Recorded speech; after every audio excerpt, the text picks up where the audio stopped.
Boa noite, queridos, graça e paz. Sejam muito bem-vindos. Estamos aí para mais um livro, o Panorama Bíblico do Novo Testamento. Nós vamos falar sobre o livro de Apocalipse. Isso mesmo, a gente conseguiu, pela graça de Deus, chegar neste livro de tanto mistério, tanta curiosidade que muitas pessoas têm. É às vezes até, de certa forma, difícil de interpretação. Mas vamos ter um momento aqui muito precioso. Não é um panorama exaustivo, é um panorama bíblico, como o nome próprio diz, né? Bem superficial, tem muitas informações importantes, porém não são todas. Não é possível fazer de uma forma expositiva aqui todo o livro em apenas um mês. É importante dizer que para fazer versículo por versículo nós iríamos bem mais do que quase metade de um ano para poder chegar em todo o conteúdo exposto. Então, amados, nós temos aqui o privilégio, de estar aqui mais uma vez com os irmãos. Sejam muito bem-vindos. Cláudia e Eliana, sempre fiéis. É o motivo da nossa alegria aí, estar sempre vendo vocês. Roseli e o Maílson, graça e paz, sejam muito bem-vindos. Esse estudo, Alessandra, Alessandra, olha ela aí, glória a Deus. Seja bem-vinda, irmã. É um privilégio, para mim estar podendo trazer essas informações para vocês. Esse ensino é muito importante, tem muita coisa tremenda aí para ser descoberta, durante todo esse tempo. Eu acredito que Deus vai trazer uma graça aí sobre a sua vida e você vai começar a ver o livro de Apocalipse de uma forma diferente. Enfim, desde Gênesis do ano passado, em abril mais ou menos, começamos essa série de toda semana falar de uma forma panorâmica de cada livro da Bíblia. Então, alguns momentos nós falamos de 2 livros simultaneamente, mas toda semana estávamos falando de cada um deles. Então, é um privilégio para nós poder receber aqui da parte do Senhor esse ensino, Aprendi muito, Não vou ser demagogo aqui falando que só estou ensinando, não. Pelo contrário, nós aprendemos demais com tudo aquilo que Deus tem feito para nós. Então eu espero que você esteja aí com o seu caderno de anotação, a sua Bíblia, que é muito importante, e também coração aberto para receber esse ensino da palavra de Deus. Amém? Vamos orar então, amados, em nome de Jesus, até o pessoal chegar, Pai, nós queremos te agradecer, Deus, te agradecer porque o Senhor é que nos trouxe até aqui, o Senhor é que nos trouxe a tua graça, o teu favor. Oh, meu Deus, muito obrigado pelo dom da vida, Senhor Deus, e nós queremos, Senhor Deus, que a nossa vida seja para o louvor da tua glória. Se o Senhor nos mantém vivos até hoje, Deus, que a nossa mente seja transformada pelo conhecimento do Senhor e que possamos, ó Deus, te servir de uma forma maravilhosa, Deus, de uma forma prazerosa. Aquilo que todos nós, ó Deus, nos dedicamos a fazer seja cheio de prazer do Senhor, porque a alegria do Senhor está no nosso coração, Pai, através do Teu Espírito Santo. E que nesta noite o Teu Espírito Santo, mais uma vez, possa iluminar a nossa mente para compreender a Tua palavra, Senhor. Em nome de Jesus, que o Teu Espírito Santo também, Deus, possa nos fazer enxergar verdades que estão ocultas nesse livro, Pai. E que, ó Deus, nós sejamos edificados em um nome de Jesus. Que nesta noite não seja diferente, que Teu nome seja glorificado, Pai. A Tua palavra seja honrada e, ó Deus, a Tua igreja edificada em um nome de Jesus. Tudo que fazemos, ó Deus, é para que nós possamos Te servir melhor, em nome de Jesus. Amém. Amém? Glória a Deus, louvado seja o nome do Senhor. Até que enfim chegamos aí, ao livro ou uma carta de Apocalipse.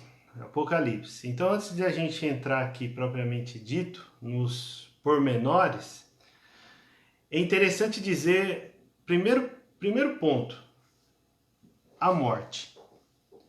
Porque às vezes as pessoas têm muita dificuldade de aceitar a morte, de entender a morte, de ter os seus dias abreviados. Graças e paz, Vilma, seja muito bem-vinda. Então a morte, o medo dessa morte, a morte física, às vezes acaba atrapalhando muito a nossa vida cotidiana.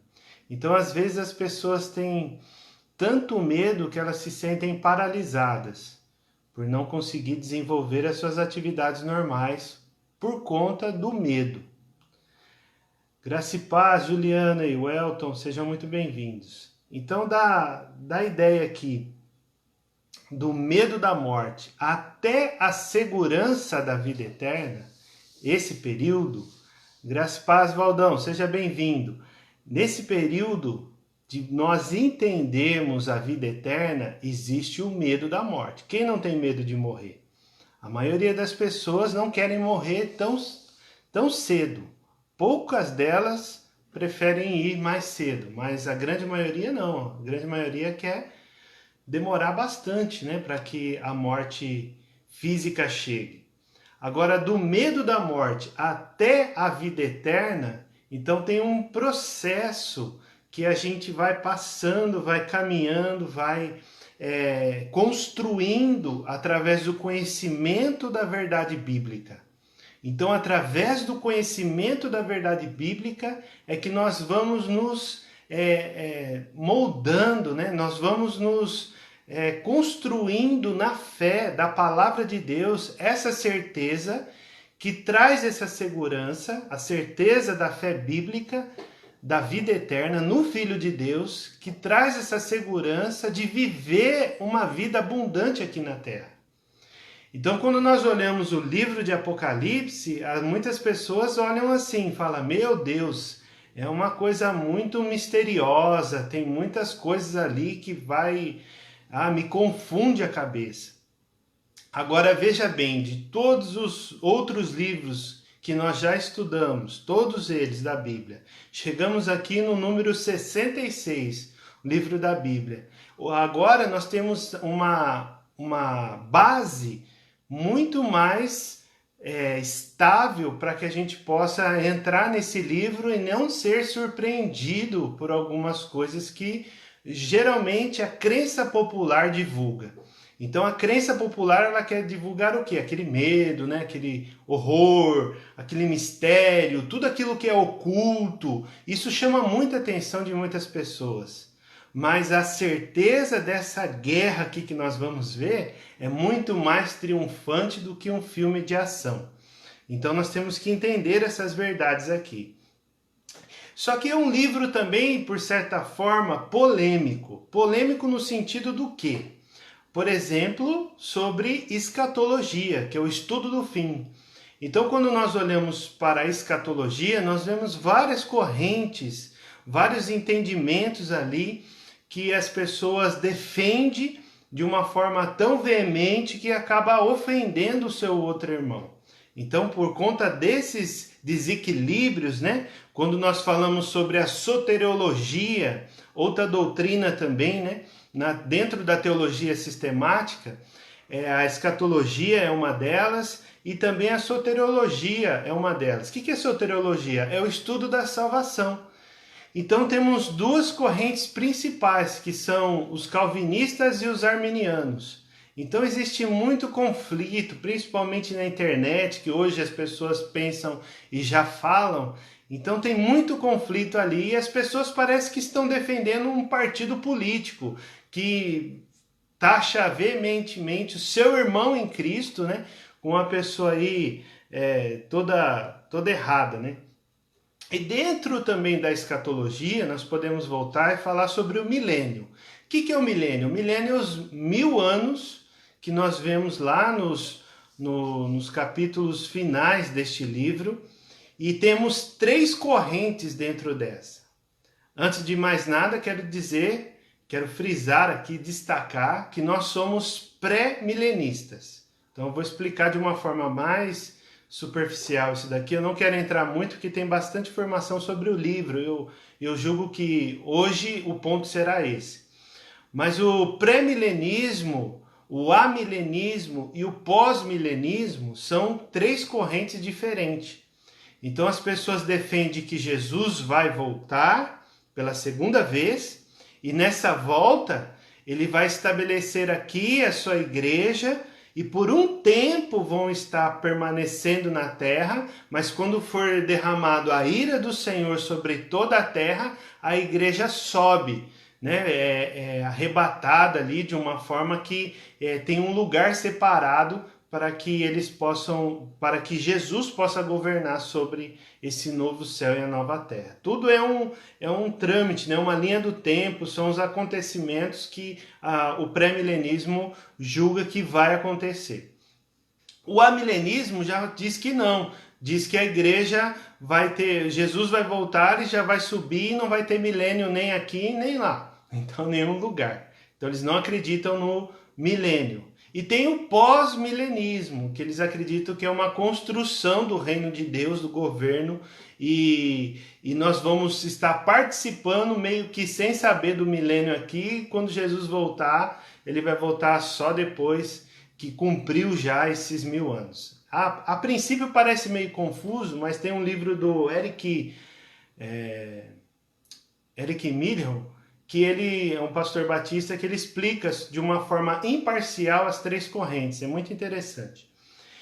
Então, dentro de tudo isso, né, voltando, nós somos pré-milenistas, então as pessoas acabam se degladiando a respeito disso, né? E outro cuidado que nós precisamos ver dentro dessa revelação é o número da besta.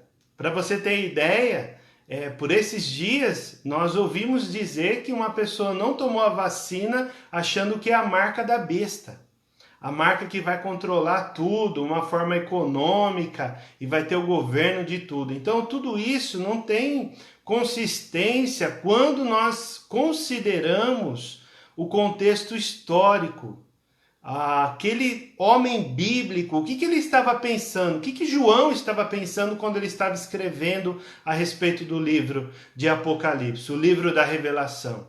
Para quem ele estava escrevendo esse livro? Então isso é muito importante para que as pessoas agora não venham fazer confusão a respeito do número da besta, por exemplo, né? Aí as pessoas olham aquilo lá e falam, não, isso não pode, isso vai acontecer isso, e fica todo ali preocupado, falando muitas coisas que não são bíblicas. Então esse é o cuidado que nós devemos ter, né?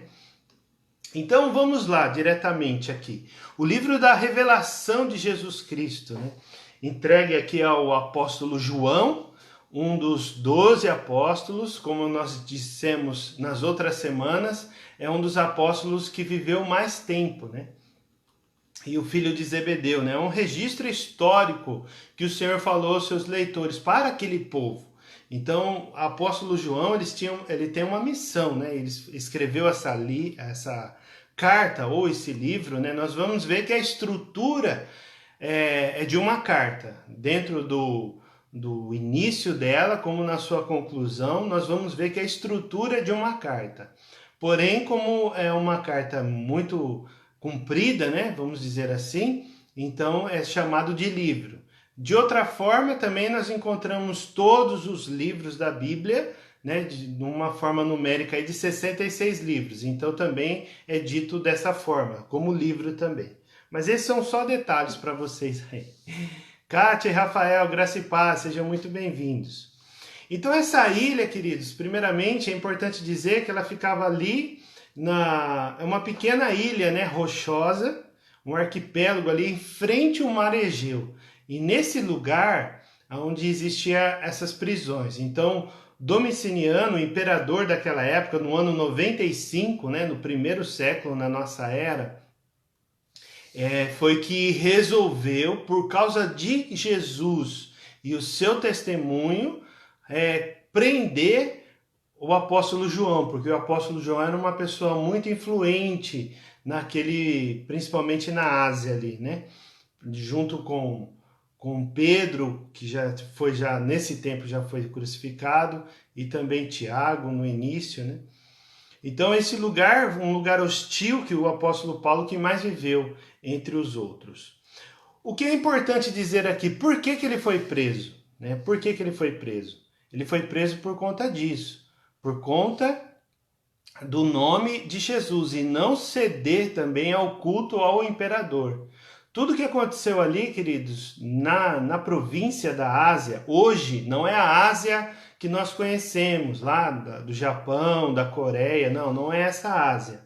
A Ásia que a Bíblia fala, a província da Ásia, ela está ali dentro da Turquia, naquela região, tá? Então, quando você olhar o mapa hoje, fica aquela região, né, aquele continente ali no Oriente, dentro da Ásia bíblica, né? A Ásia da província da Ásia, né, no caso. Então, naquela região onde começou o culto ao imperador.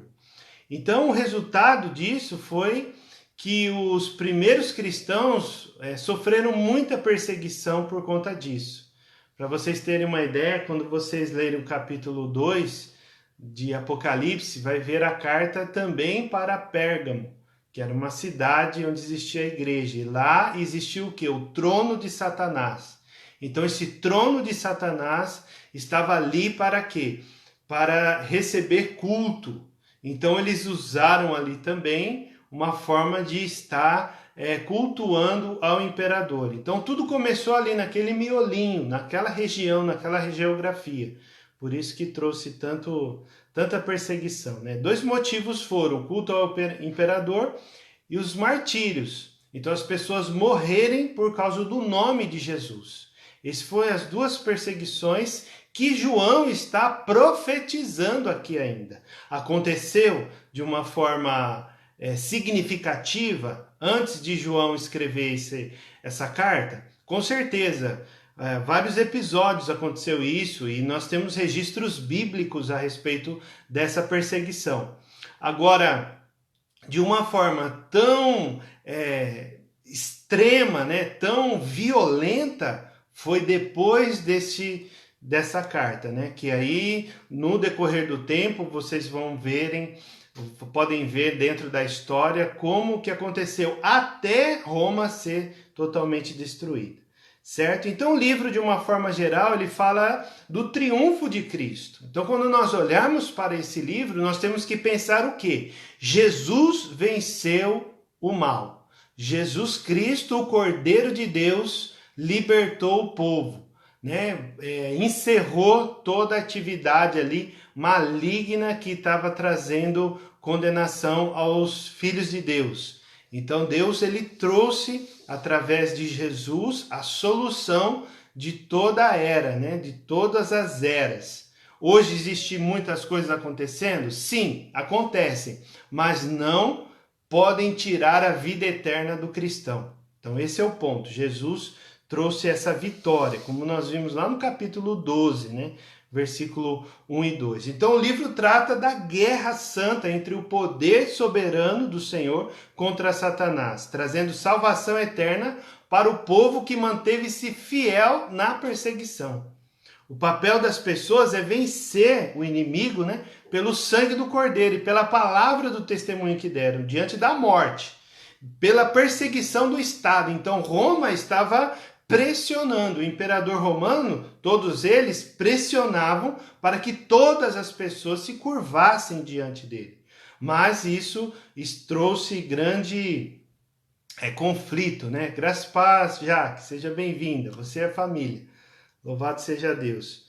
Então, e não amar a própria vida. Então, quando nós olhamos para o evangelho, existe essa renúncia, né? Fomos muito ministrados pela pastora Érica lá também, na conferência ID, e ela falou bastante a respeito da renúncia. Então a pessoa chegar ao ponto de renunciar à sua própria vida. Então aqui era a realidade dentro do livro, dentro do contexto histórico daquela época, né?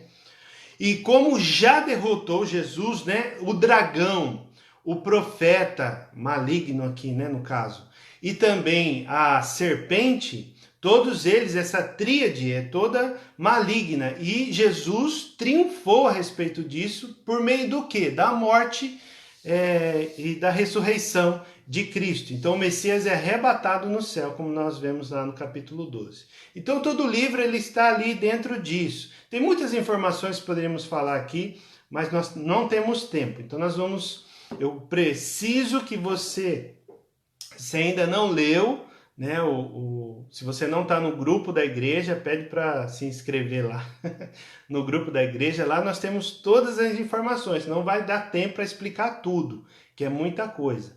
Mas lá você pode ler com mais calma, reler toda essa aula, tá ok? Então, uma caminhada pelo livro da revelação de Jesus Cristo. Vamos ler a Bíblia aí em Apocalipse, capítulo 1, versículo 1. Eu vou estar lendo na Nova Almeida atualizada. Louvado seja Deus. Vamos lá. Diz aqui: revelação, já começa assim, né? Revelação de Jesus Cristo, a qual Deus lhe deu para mostrar a seus servos as coisas que em breve devem acontecer, e que ele, enviando o seu anjo, deu a conhecer ao seu servo João, que atestou a palavra de Deus e o testemunho de Jesus Cristo quanto a tudo o que viu. Bem-aventurado aquele que lê e bem-aventurado aqueles que ouvem as palavras da profecia e guardam as coisas nelas escritas, pois o tempo está próximo. Amém? Então, a primeira coisa que nós podemos ver aqui é que esse livro é muito importante, porque esse livro, nós cremos que toda a palavra de Deus foi inspirada pelo seu Espírito e nós concordamos de forma unânime que é a palavra de Deus. Toda a Escritura é sagrada, pertence ao sagrado por conta disso, porque ela é inspirada por Deus. Não é um livro que fala da palavra, não é um livro secular, não é um livro de conhecimento, não, é um livro santo, sagrado. Então, nesse sentido, nós temos que valorizar ainda mais esse livro por ele ser a revelação de Jesus Cristo. Então, a revelação de Jesus Cristo para aquele povo naquele tempo.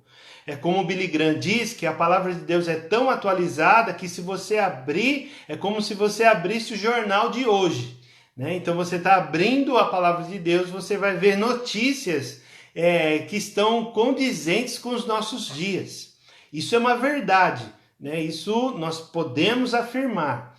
Porém, nós temos que ter certo cuidado, né? Certo cuidado para não imaginar além da conta.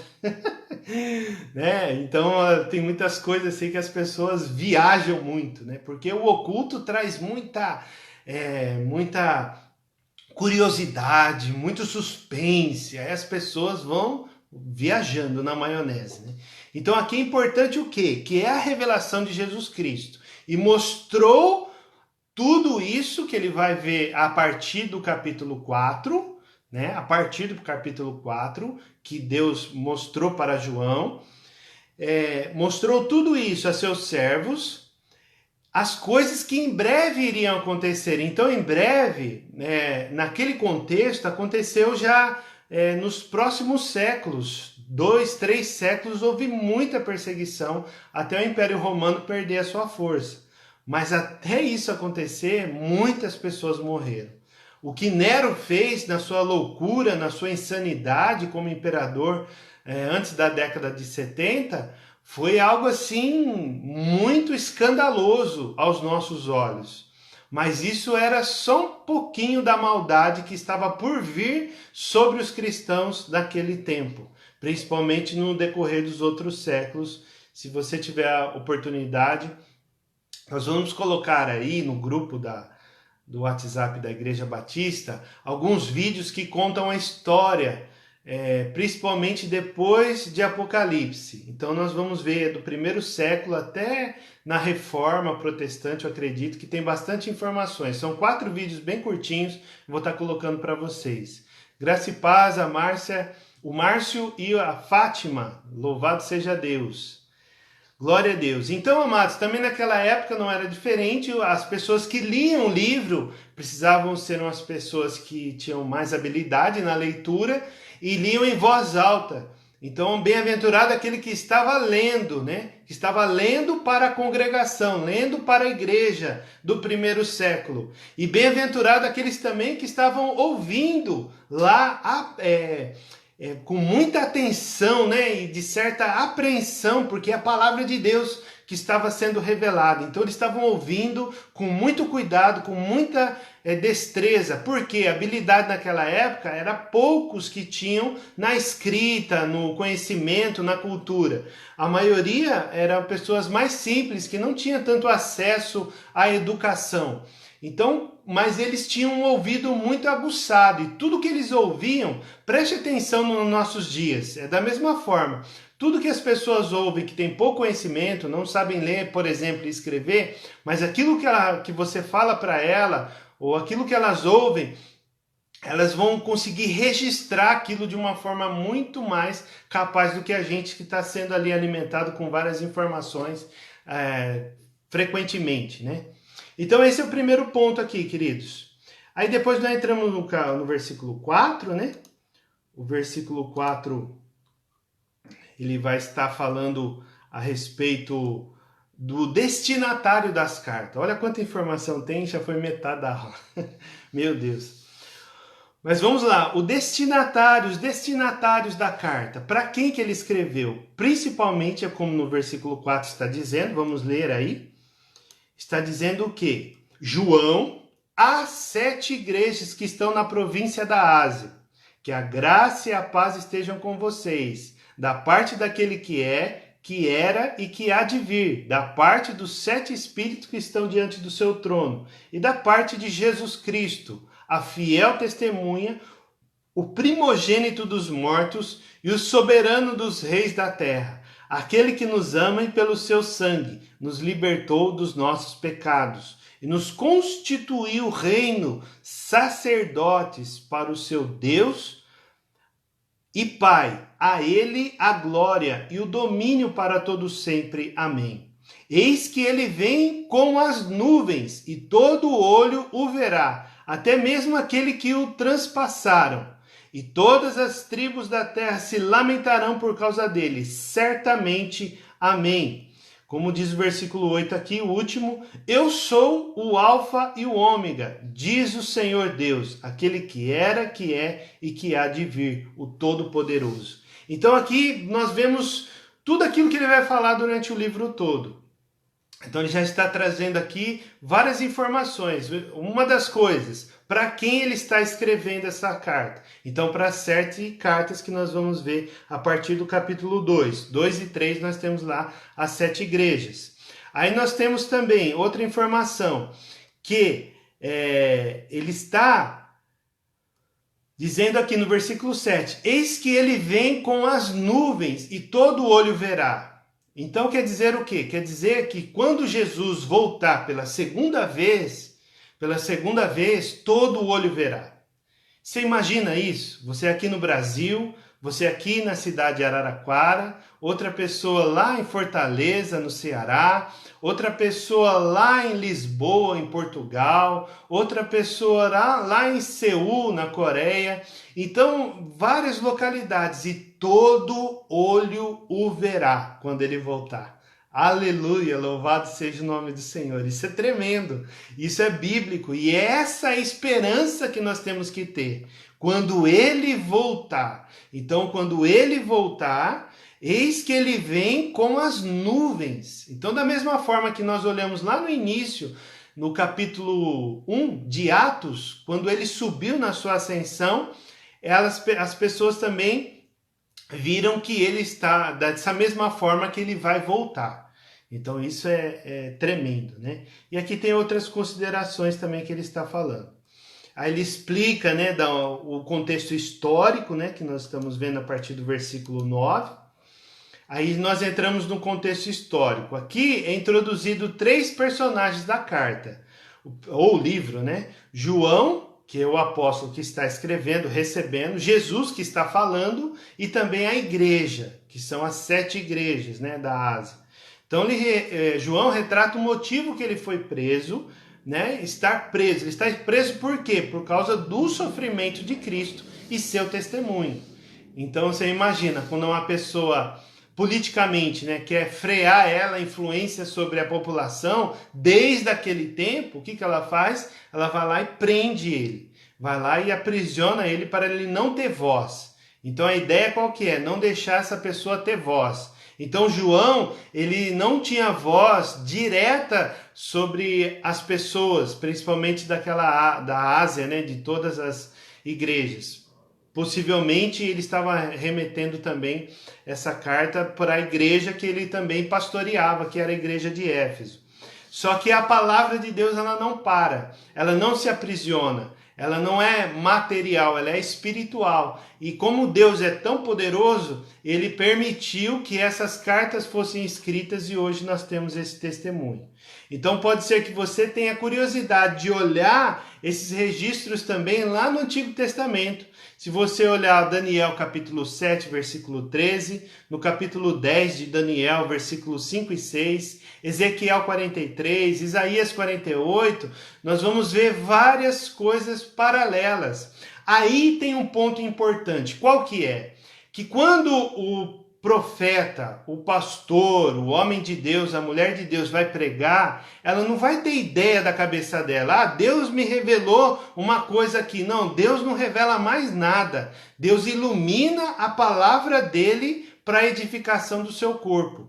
Então não adianta a pessoa fazer uma fogueira santa. Ah, Deus falou para mim fazer uma fogueira santa lá no monte, que vai acontecer isso, aquilo outro. Não, isso não. O que está escrito na Bíblia? Então é isso que precisa ser feito. Isso precisa ser o parâmetro para os nossos dias. Entende? Não uma coisa nova. Ninguém vai inventar uma coisa nova. Se existe algum lugar que estão criando coisas novas, então você sai fora desse lugar. Esse lugar é perigoso. Então, olha só, quando João está escrevendo, ele está também fazendo conexão com o Antigo Testamento, que era base para eles falarem do Novo, para eles escreverem a respeito do Messias, da morte e ressurreição de Jesus, do governo, do reino dele sobre a terra. Então, isso vem trazer essa lembrança. Então, os 2 capítulos seguintes são endereçados também ao objeto de destino, que são as 7 igrejas. Né? Então, Cristo, ele expõe. Oh, meu Deus, isso aqui é poderoso, porque Cristo vai expor cada um. Jesus, ele está expondo cada igreja aqui. Ele conhece as particularidades de cada um. Está falando ali das virtudes de cada igreja, mas está falando também dos seus defeitos, das suas fraquezas, né? Então nós vemos essas 7 igrejas para que todo aquele que tem ouvido, ouça. Então essa carta, cada carta foi uma carta secular. Com certeza, naquele tempo eles trocavam, né, essas cartas, ou os escribas estavam ali copiando, os copistas, né, estavam copiando também outras cartas e ficava circulando ali naquela região, ou até em outras regiões, como que é o nosso caso, que chegou aqui no Brasil, por conta da misericórdia de Deus. Então, olha só, dentro disso, todo aquele que tem ouvido para ouvir, trazendo assim uma esperança escatológica, né, para aqueles que aguentaram fielmente até o fim da provação que está por vir. Então, para trazer para a nossa realidade, às vezes a gente olha assim o cenário político, né, nós não podemos nem comparar hoje. Hoje, não podemos comparar o Império Romano com o governo democrático brasileiro.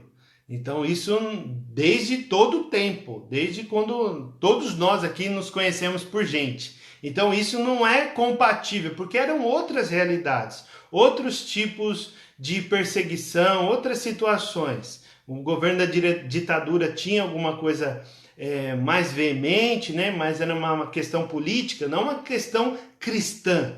Né? Foi o período do Holocausto, por exemplo, né? Dentro ali, um pouquinho antes, falha a memória ali da Segunda Guerra Mundial, naquele período, mas foi uma coisa cultural. Agora, o nome de Jesus, entende? Agora você vê aqui no Brasil, por exemplo, o nome de Jesus. sendo perseguido dessa maneira? Então nós não vemos.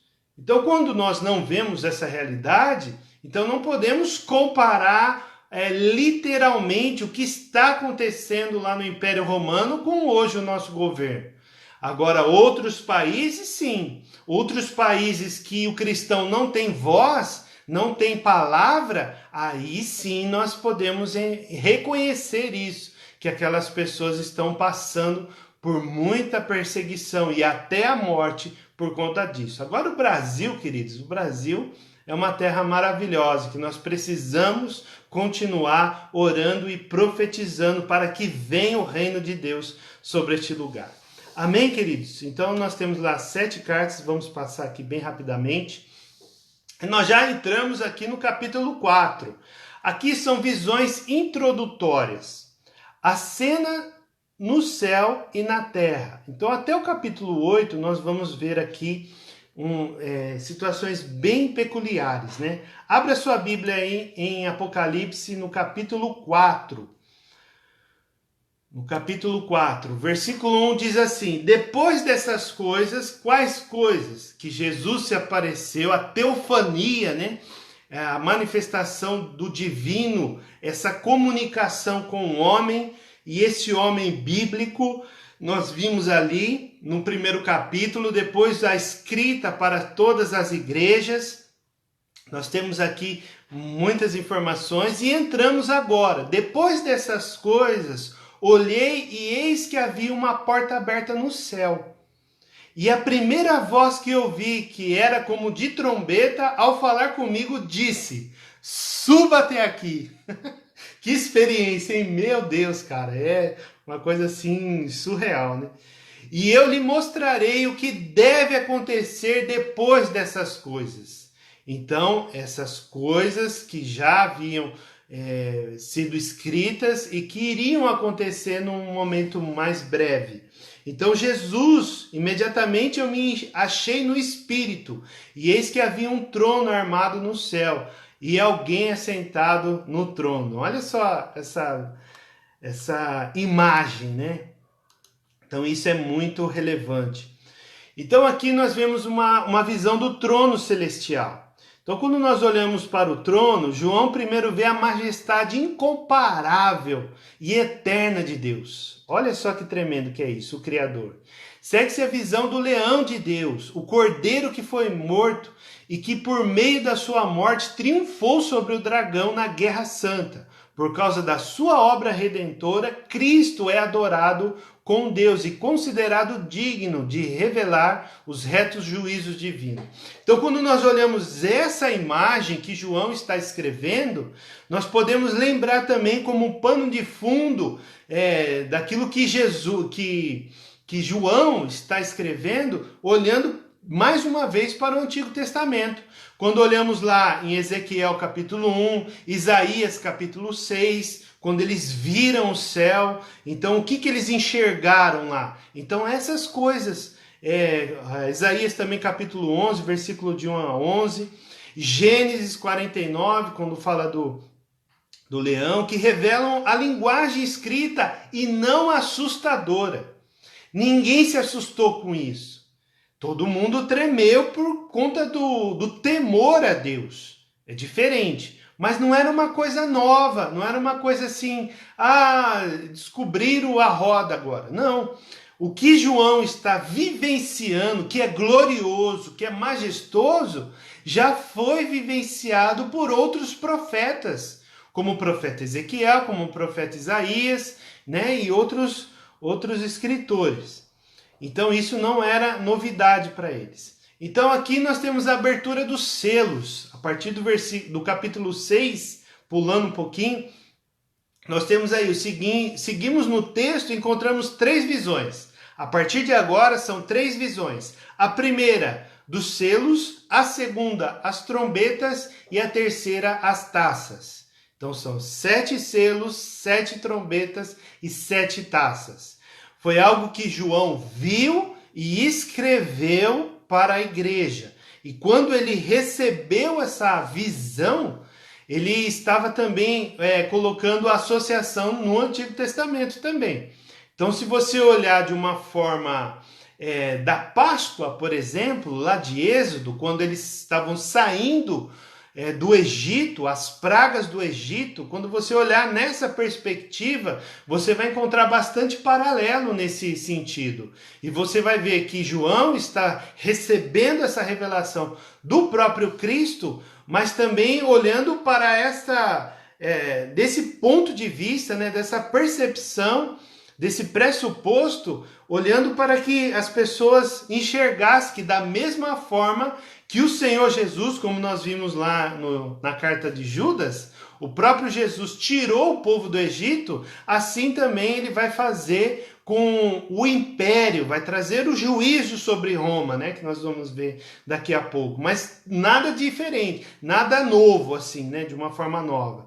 Então as 4 primeiras visões aí, né, a primeira visão, por exemplo, os 4 cavaleiros, é a adaptação de Zacarias capítulo 1 e 6, representam o quê? A conquista, a guerra, a fome e morte, que equivale-se ao império contra o povo de Deus. Então, o Império Romano estava oprimindo o povo de Deus, os cristãos, por conta disso. E dentro disso, que Jesus estava trazendo juízo, né, para eles. 2 perguntas chaves muito importantes, queridos, que a gente conseguiu destacar aqui.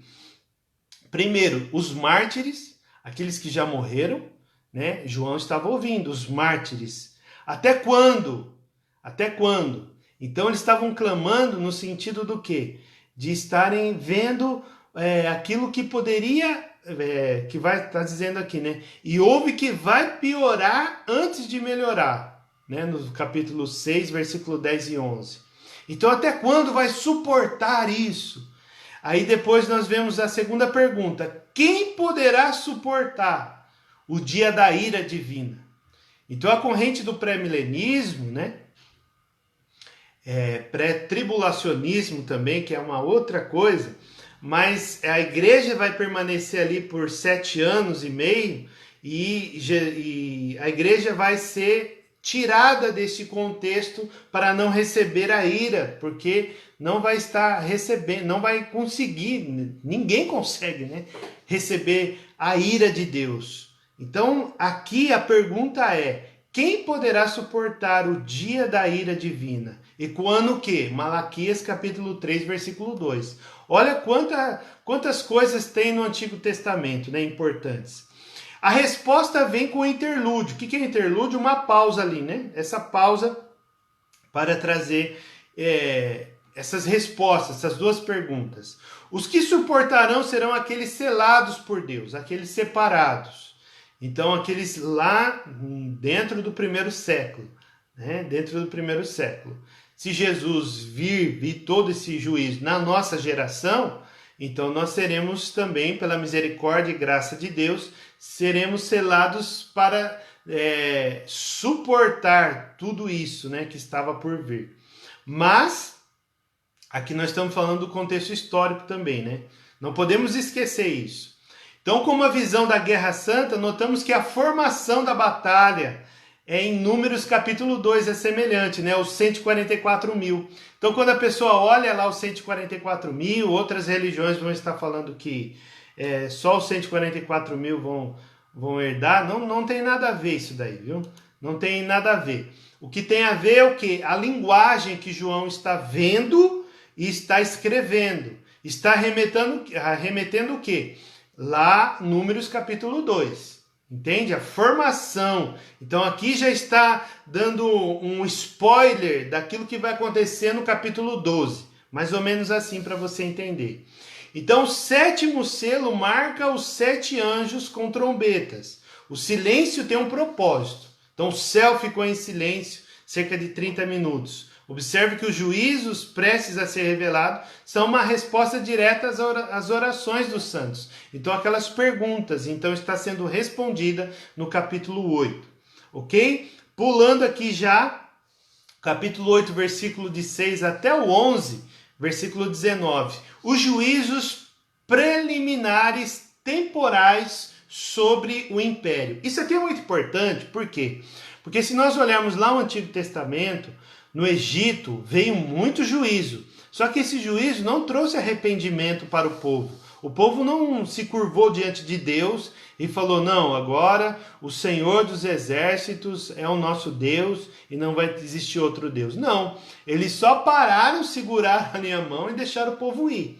Entende? Da mesma forma, esses juízos preliminares e temporais, por um tempo, não é eternamente, vai ser só por um tempo, para quê? Para que houvesse esse juízo para a cidade de Roma, para o Império Romano. Porque você imagina, o Império Romano, Roma, relativamente ali comparado com Babilônia. Mas nós temos que entender que o Império Romano era uma extensão muito maior. Passou pelo Egito, passou depois muito tempo, né? O governo assírio, aí depois nós temos o outro governo babilônico, outro império, né? Outro governo persa, depois dos gregos e agora dos romanos. Então era uma extensão absurda. Se você olhar no mapa, vai ali da Europa até na Ásia, entrando na Índia ali. Então você vê um território imenso. Então tudo aquilo era império, tudo aquilo era dominado por Roma, entende? E o juízo viria sobre tudo isso, todo esse governo. Então não era uma só cidade, né, ali peculiar, não, mas era uma comparação. Ele está fazendo uma linguagem também. Então, os 4 primeiros ais são claramente adaptados às pragas, né, egípcias, que foram temporais e não juízo final sobre o Egito, e pela repetida ideia de 1/3. Né? O juízo das 7 trombetas, então, juízo de advertência. Advertências são demonstrados com trombetas para a retomada da ira divina sobre o 6º selo.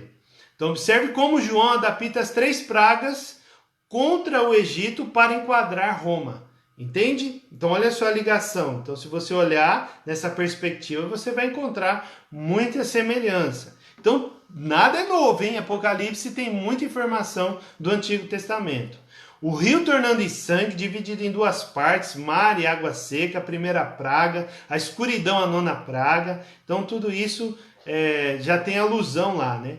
A série de 2 ais são mais históricas, sustentada pelos temores romanos acerca das hordas de bárbaros. Então, no capítulo 9, versículo de 1 a 12, falam de homens de cabelos compridos. Aí você fala, meu Deus, quem que é esse povo? É Jesus, aí você faz uma associação, né? Naquela figura que eu vi de Jesus, Jesus tinha um cabelo comprido, né? E aqui está falando desses homens, cabelo comprido, quem que é esse povo? Então era vamos dizer assim, eram os anarquistas, né? Que estavam ali para se rebelar contra qualquer império. Então os bárbaros, as hordas dos bárbaros. Então era um exército muito preparado. Então a Roma, o Império Romano no caso, eles tinham um certo receio, né? De eles quererem vir e tomar o poder. Mas o ai era histórico e o temor dos romanos. Mas isso Jesus estava explicando. Mais ilustrados também temos a praga dos gafanhotos, descrita por Joel, capítulo 1, versículo 6 e capítulo 2. Embora os juízos sejam temporais, como a gente falou no início, eles não levam ao arrependimento. Versículo 20 e 21 do capítulo 9. As 2 visões de interlúdio, daquela pausa. A primeira visão firma João em sua tarefa profética. Aqui ele já está deixando de ser escatológico da vinda, mas profetizando diretamente em direção ao Império Romano. Então tem os ecos também de Ezequiel, capítulo 2 e 9 a 3:13. Os 2 anjos, né, o mar e a terra, pertencem a Deus nesse caso aqui. Não a besta, né? Como nós vamos ver lá no capítulo 13. A segunda visão aponta para o papel profético da igreja, cumprir o aguardo testemunho do fim dos tempos de Elias e Moisés. Olha quanta coisa, hein, queridos? Meu Deus. Vamos lá, estamos chegando na metade. Conflitos entre a igreja e os poderes malignos. Aqui os 3 capítulos formam o centro absoluto, né, do livro. Né? O capítulo 12, no caso, tem a perspectiva teológica. Então a batalha, a guerra entre o Cordeiro de Deus e o dragão. Então tudo aqui, quando nós hoje, algumas pessoas olham para a mulher que está em cena aqui no capítulo 12 como a igreja. Mas na verdade, naquele tempo, eles estavam olhando o quê? Israel, né? Israel que estava produzindo, gerando, né, essa criança que é o próprio Cristo. O capítulo 13 tem razões históricas e o 14 prepara para todo o restante do livro. A guerra no céu e o seu resultado. Essas duas visões do capítulo 12, vamos ler só um pedacinho do capítulo 12. Só os primeiros versículos aqui. Viu-se grande sinal no céu, uma mulher vestida do sol com a lua debaixo dos seus pés e uma coroa de 12 estrelas na cabeça. 12 estrelas, o que a gente vai pensar? Nas 12 tribos de Israel. A mulher estava grávida e gritava com dores de parto, sofrendo tormentos para dar à luz. Viu-se também outro sinal no céu, eis um dragão, no caso a serpente, né?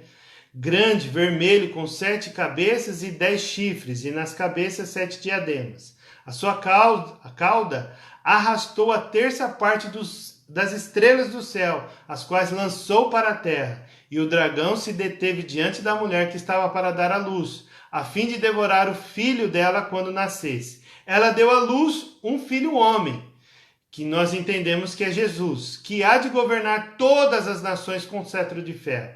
E o filho da mulher foi arrebatado para junto de Deus e do seu trono, que ele subiu. A mulher, porém, fugiu para o deserto, que tem alusão lá também do Egito, onde Deus lhe havia preparado um lugar para que nele se sustentem durante 1260 dias. Não dá para falar de todos os detalhes agora, né? Mas só para que vocês possam ter ideia. Aí entra a guerra. Então estourou a guerra no céu. Imagina o que João estava vendo, hein? Entra nesse mundo aí fantástico, né? E tenta imaginar a forma que João, perplexo, né? Já que a idade avançada, naquele lugar sombrio, naquela prisão, tinha sido arrebatado no seu espírito, né?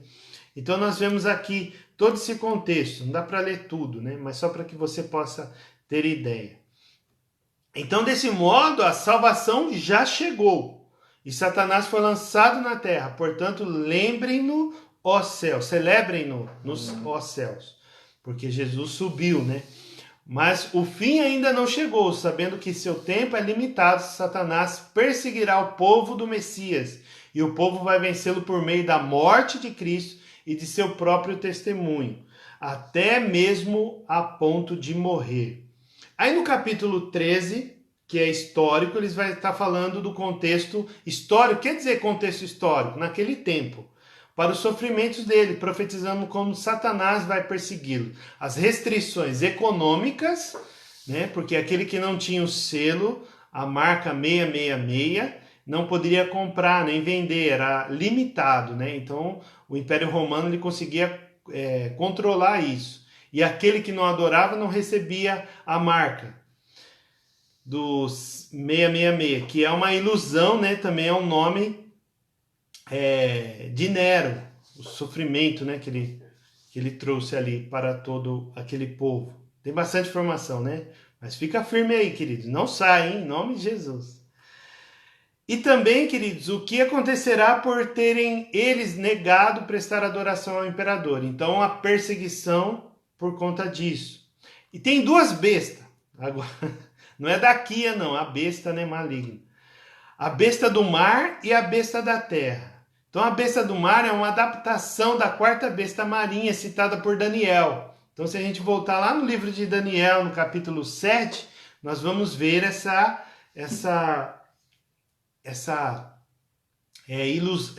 ilustração, né? Essa visão, essa simbologia. Então, Roma é retratada em toda a sua força invencível. Então, tem ali também um pano de fundo como o divino guerreiro, né? Que só o Senhor pode trazer o combate nessa guerra e vencer esse império tão poderoso naquela época. Então, por isso que tem esse pano de fundo aí histórico falando sobre o divino guerreiro que nós encontramos lá em Êxodo, capítulo 15. Então, a declarar guerra contra o povo de Deus, né? Note que o ferimento mortal que foi curado, capítulo 13, 3 e 12, alude ao ano de 69 depois de Cristo, quando a morte de Nero. Então você imagina, Nero morreu. Nero morreu, né? Tem algumas informações que ele foi morto de morte morrida e outros morte matada, né? Mas morte matada, porque ou ele se matou ou alguém matou ele. Tem essas histórias. E aí achava que o Império Romano ia perder a sua força, mas não.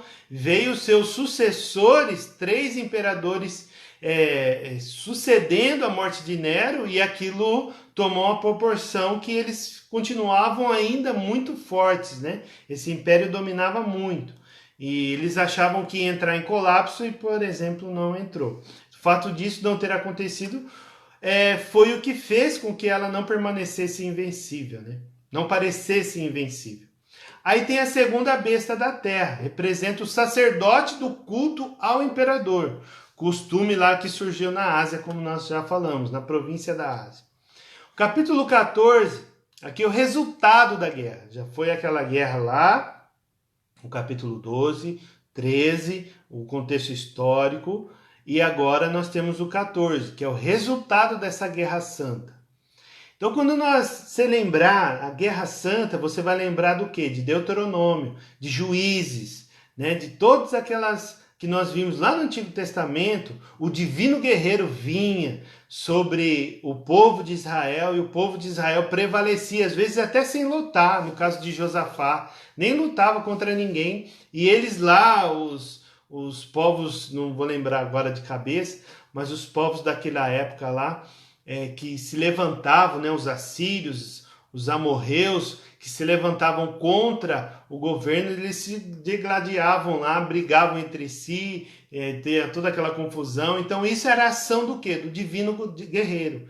Então essa Guerra Santa tem essa percepção. Então João, quando está escrevendo aqui, ele está vendo essa manifestação e remete o quê? Tudo aquilo que ele já conhecia dentro da história bíblica, né?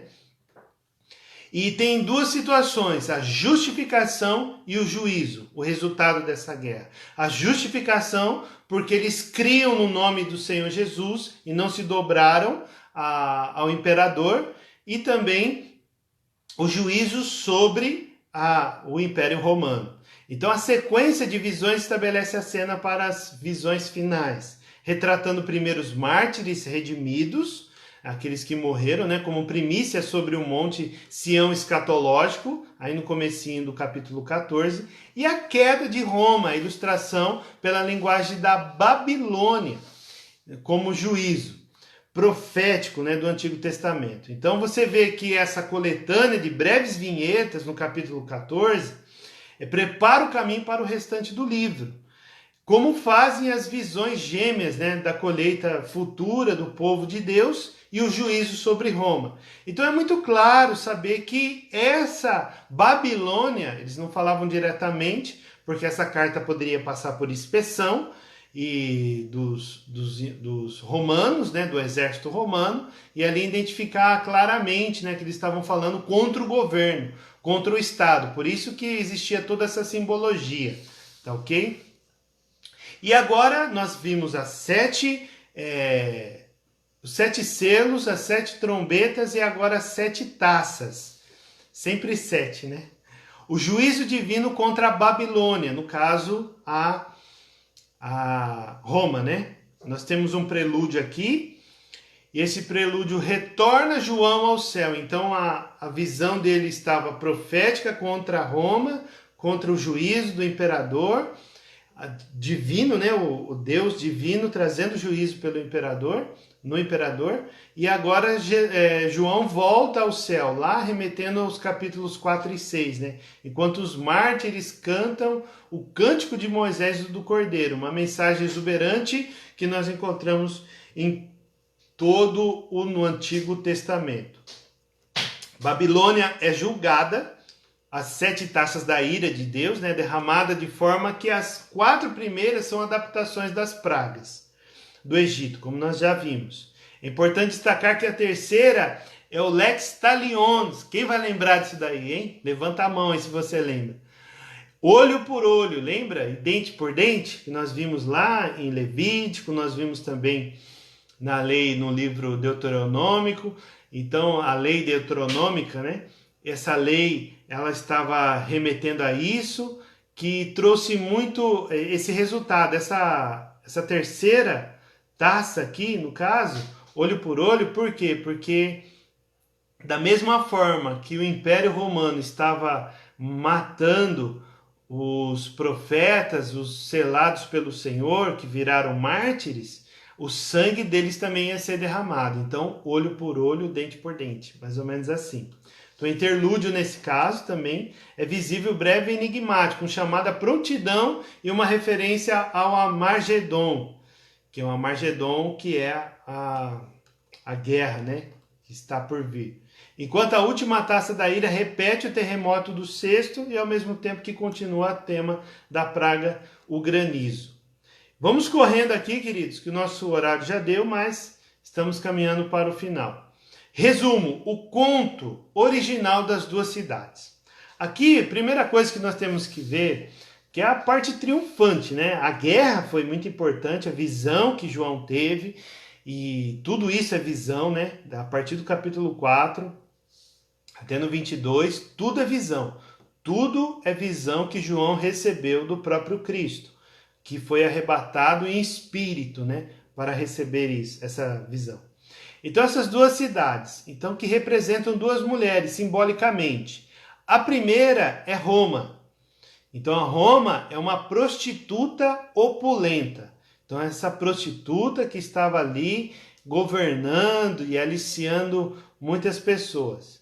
E essa outra mulher é a igreja, representada na cidade da Nova Jerusalém. Então a igreja como noiva de Cristo. Olha só o contraste que João coloca aqui. João ele coloca primeiro Roma de uma forma pejorativa, né? Com uma imagem depreciada, e mostra a igreja de uma forma triunfante, beleza na sua santidade, né? Então a igreja precisa ser isso. E aí Deus julga a prostituta pela opressão econômica. Então tudo aquilo que eles estavam privando os cristãos economicamente, fazendo eles passarem por tantas privações, nós encontramos isso daí. Essa opressão, né, que eles estavam recebendo está sendo julgada pelo Senhor. Observe que a imagem da prostituta montada na besta remete às imagens representadas no Antigo Testamento. Mais uma vez, Isaías 23, Jeremias 51, os versículos 17, 9 e 18 deixam claro que João está se referindo à Babilônia. Mas, por que ele não escrevia Roma direto? Né? Por conta disso. Era um código lá que eles tinham. João entoa um canto fúnebre sobre ela, sobre essa cidade, seguindo o chamado do povo de Deus para que eles fujam da Babilônia. Fujam de lá, né? Então, Isaías 48, 52, Jeremias 51 vai estar falando disso também. E do luto daqueles que participaram dos seus pecados, aqueles que cederam à marca da besta e o culto à adoração. Então, essa era a fraqueza da igreja, que ele deixou bem claro lá nas cartas, como nós vimos no início desse livro. Capítulo 2, capítulo 3 fala das 7 cartas, né? Os 2 capítulos falam das 7 igrejas. Então aqui ele está falando também a respeito disso. Então João assume o tom profético e denuncia as políticas econômicas pelas quais Roma enriqueceu às custas dos pobres. Muita informação, né? Louvado seja Deus. A última batalha. Aqui nós vamos ver no capítulo 19 e o capítulo 20, aquilo que nós falamos lá no início a respeito do milênio. Então as questões a respeito do milênio estão concentradas nesses 2 capítulos. Então nesses 2 capítulos, se você estudar, se você se dedicar, você vai encontrar respaldo tanto a favor para cada corrente, a milenista, pós-milenista e pré-milenista. Todo o contra e a favor. Você vai encontrar ali se você estudar, principalmente naquele livro de escatologia do Erickson, Muito importante isso daí. Então, a interlúdio entre o destino das duas cidades encerra o tema da Guerra Santa, tanto nesse livro como toda a Bíblia. Lembrando que Apocalipse foi o último livro que entrou no canon. Foi o último, depois não teve mais. Tem outros livros históricos, apócrifos, mas o canon, aquele reconhecido, né, como livros sagrados, são somente esses 66. Então, Cristo é assim retratado como guerreiro divino, que enfrenta a besta, o profeta e o próprio Satanás. Então, essa trindade terrível, né, é lançada onde? No lago de fogo, conforme aí esses 2 capítulos. E finalmente, louvado seja Deus, entramos na Nova Jerusalém. Quando Jesus voltar, todo olho verá, não é? Então, quando Jesus voltar, todo olho verá. Em qualquer parte desse mundo, todo olho verá. Está escrito. E isso nós temos como regra de fé e prática. Essa é a nossa esperança. Agora, aonde será essa Nova Jerusalém? Tem alguns teólogos que falam, você fica pensando aí que existe um céu lá em cima, que isso aí é a história da carrochinha, isso daí é história para criança. Não, isso não é uma realidade. E outros, como a gente vai ver aqui, falam que a Nova Jerusalém vai vir aqui na terra. Então, o novos céus e nova terra vai ser o governo de Deus sobre a terra. Então, você imagina quanto, principalmente até o 1º século, o povo de Israel sofreu porque ele estava debaixo do jugo de outro governo. Então passou pelo governo do Egito, passou pelo governo da Síria, Babilônia, Persa, Medo-Persa, né? Gregos, romanos agora. Então a esperança escatológica estava no quê? No novo céu e nova terra. É esse governo que vai ser construído aqui na terra. Como vai ser isso? Ninguém sabe. Entende? Por isso que não adianta ficar brigando, discutindo, perdendo amizade por conta disso. Então, esquece essa parte. Foca no quê? Que Jesus vai voltar. E você vai entrar, em nome de Jesus, nessa Nova Jerusalém, a noiva do Cordeiro. Então, a visão final do apóstolo João retrata a cidade de Deus, uma Nova Jerusalém, descendo até a terra, com a restauração do Éden e a reversão dos efeitos da queda. Olha isso aqui interessante. Tudo aquilo que Jesus, o próprio Deus, planejou, Trindade, né? Planejou, como nós cremos na Trindade, como somos cristãos. Planejou lá no Éden para Adão e Eva, vai acontecer agora, essa reversão de todo efeito, de todos esses séculos que passamos, vamos estar recebendo novamente esse novo céu e essa nova terra, que foi profetizado lá em Isaías também, né?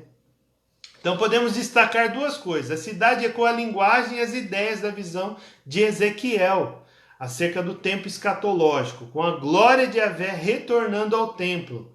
Então, se você olhar ali do capítulo 40 até o 43 de Ezequiel, você vai enxergar bastante coisa. Ó, tem muita tarefa para vocês, hein? Nem precisávamos mais dar aula de quinta-feira, só se vocês fizessem essas lições aqui, de estar comparando todo o texto. Tem muito material aqui e espero que você valorize isso. A cidade em si é esse templo. Então, uma linguagem aqui, né? Precisamente porque ela é o lugar da própria habitação divina, como nós vemos aqui no capítulo 21, vários versículos, e o 22.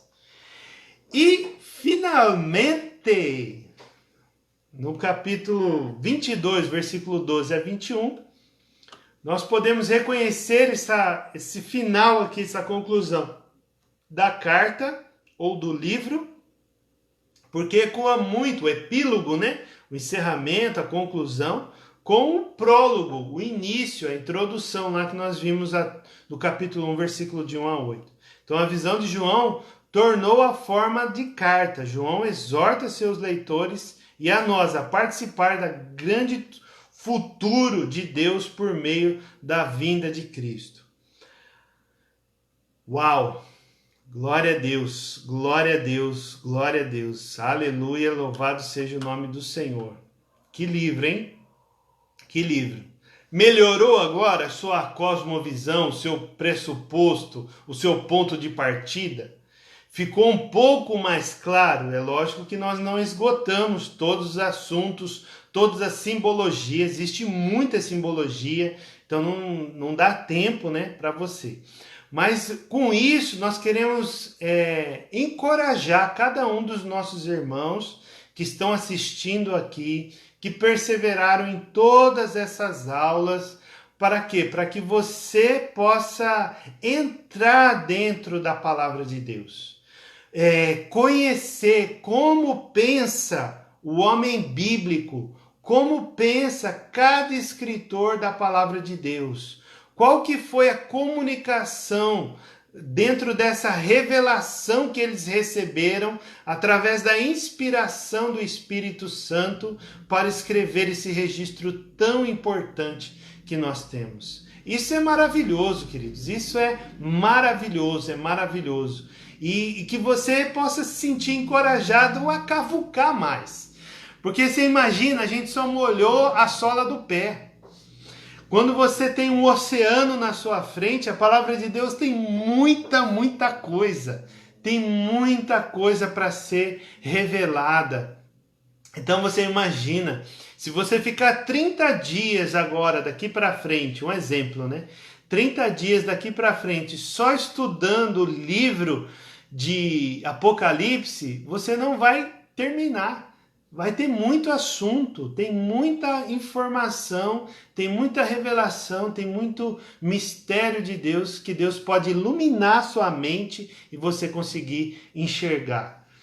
Então, como agora essa leitura, né, respeitando o contexto histórico, isso é muito fundamental, pode nos ajudar mais sobre o estudo do fim da escatologia.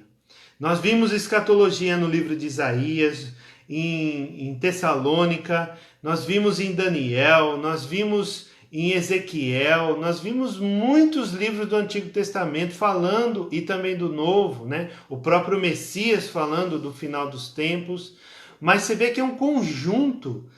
Para nós chegarmos até aqui, é uma dádiva, mas você só molhou o seu pezinho na água.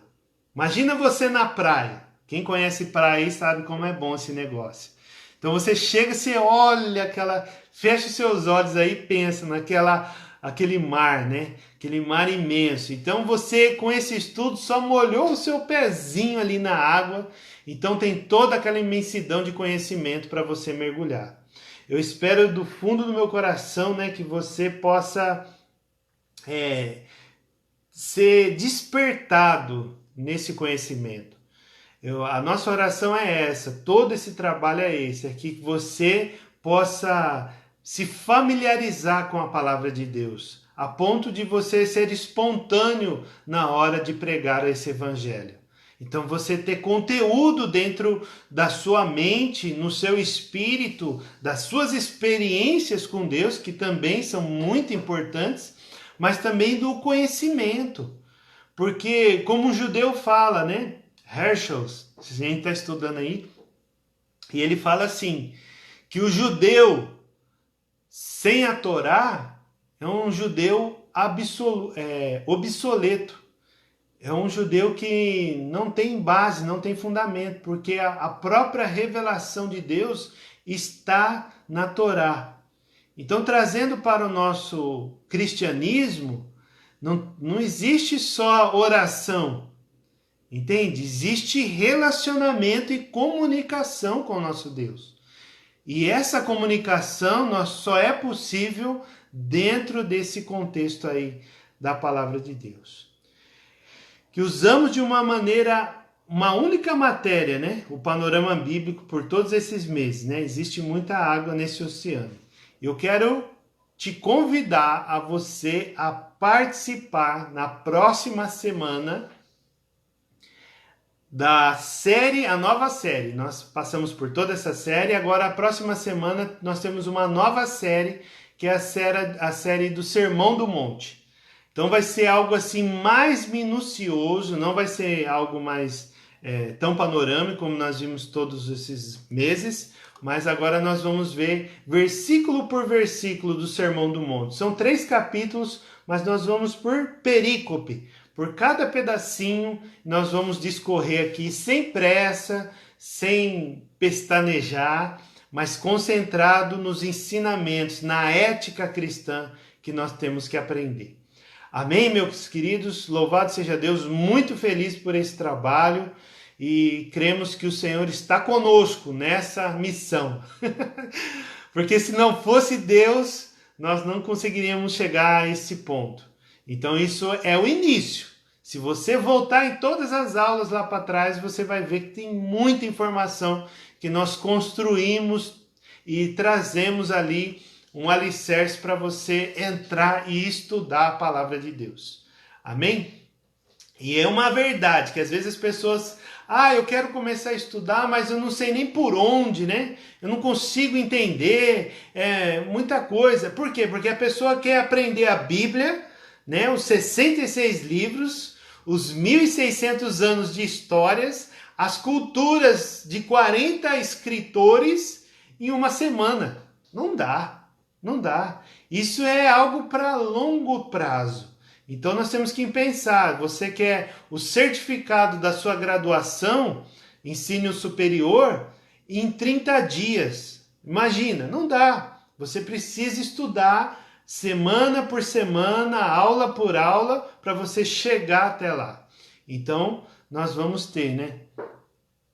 Podemos ter, né? Uma sugestão aí do Cláudio e da Eliana, né?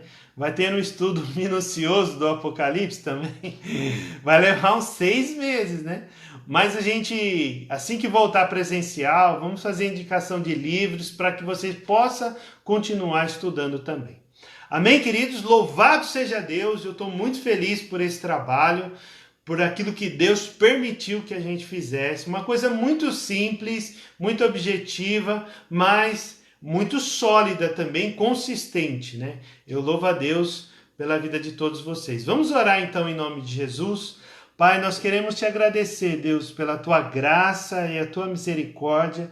Obrigado por esse tempo tão importante, Deus, que estivemos todas essas semanas e que as próximas semanas possamos continuar, Pai, nessa mesma visão, nesse mesmo propósito, Deus. Em nome de Cristo Jesus, Pai, que o Teu Espírito Santo nos dê o descanso merecido nesta noite, revigora as nossas forças, que nós possamos ouvir, sentir o Senhor sempre falar ao nosso coração. Em nome de Cristo Jesus. Abençoe cada pedido de oração, Deus, cada pessoa que está precisando, Deus, a Gisele, Deus, traz força no luto da família, Deus, daqueles que perderam, Deus, dá força para a vida do seu Antônio, Pai, traz saúde para aqueles que estão acamados, a vida, Senhor Deus, da Gisele nesta hora, em nome de Jesus, a vida da Ana, Senhor Deus, e todos aqueles que precisam da Tua mão poderosa. Oh, meu Deus, em nome de Jesus, que eles sejam restaurados a sua saúde física nesta hora e que eles sejam, Senhor Deus, pessoas que possam glorificar o Teu nome, em nome de Jesus. Amém e amém. Amém, queridos? Louvado seja Deus, que o amor de Deus, a graça do nosso Senhor Jesus e a consolação do Espírito Santo esteja sobre a vida de cada um dos irmãos. Até a próxima culto de celebração no domingo, às 19 horas. Espero você lá, em nome de Jesus. Deus abençoe.